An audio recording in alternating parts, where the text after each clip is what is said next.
Hi, welcome to Hindu kitchen vlogs. இன்றைக்கி நம்ம வந்து இந்த பன்னீர் நான் இன்றைக்கி வந்து 200 கிராம் கடையில் வாங்கியிருக்கேன். இது அக்ஷயகல்பா ஆர்கானிக் பன்னீர்.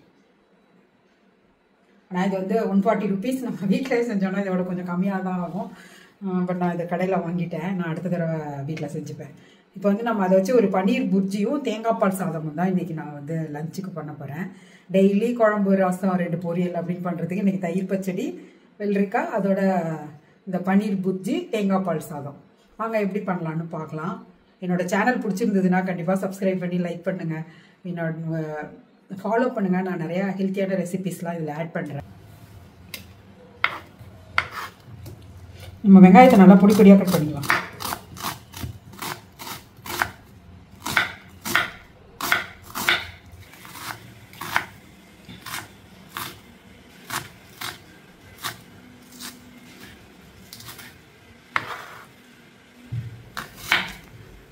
வெங்காயத்தெல்லாம் நல்லா பொடி பொடியாக கட் பண்ண பிறகு நம்ம பச்சை மிளகாயும் நல்லா பொடி பொடியாக கட் பண்ணிக்கலாம். இப்போ தக்காளியையும் நம்ம நல்லா கட் பண்ணிக்கலாம். மேலே உள்ளதை நம்ம நடுவில் உள்ளதை எடுத்துகிட்டு நம்ம நல்லா பொடியாக கட் பண்ணி வச்சுக்கலாம். இப்போ குடமிளகாயையும் நம்ம நல்லா கட் பண்ணிக்கலாம்.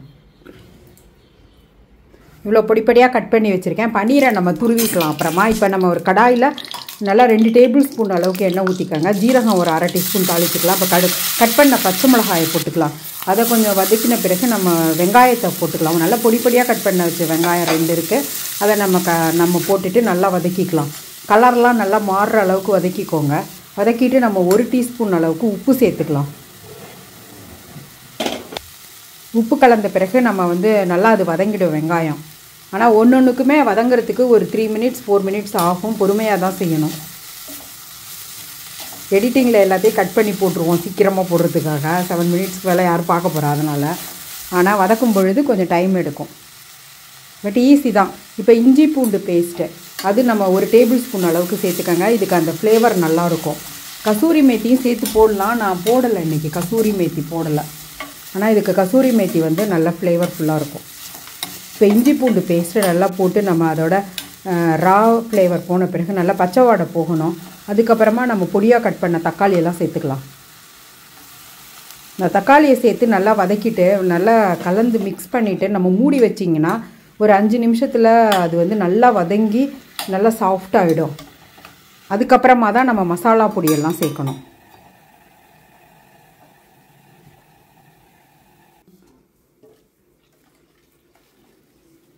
இப்போ நம்ம மசாலா பொடியை மஞ்சள் தூள் 1/4 டீஸ்பூன், காஷ்மீரி மிளகாத்தூள் 1/2 டீஸ்பூன்,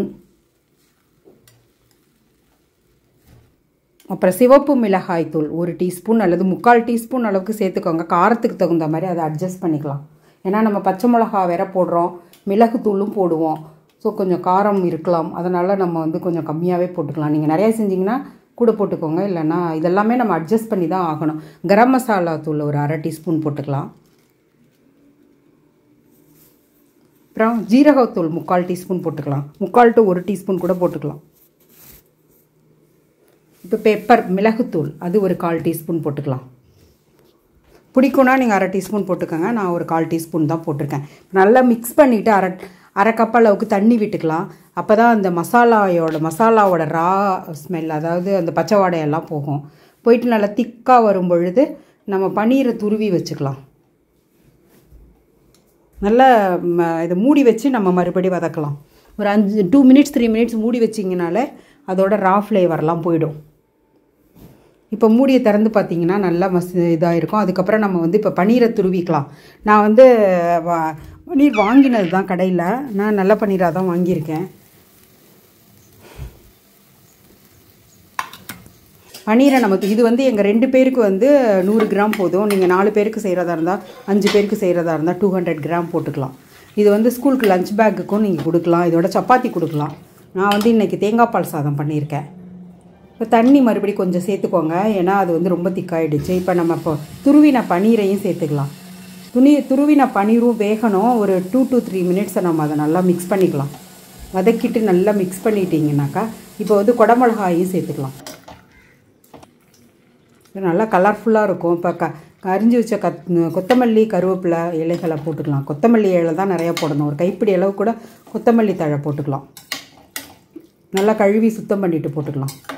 போட்டுட்டு மிக்ஸ் பண்ணி கொஞ்சமாக கசூரி மேத்தி இருந்தால் போட்டுக்கலாம், இல்லைன்னாலும் பரவாயில்ல. நான் இன்றைக்கி சேர்க்கலை.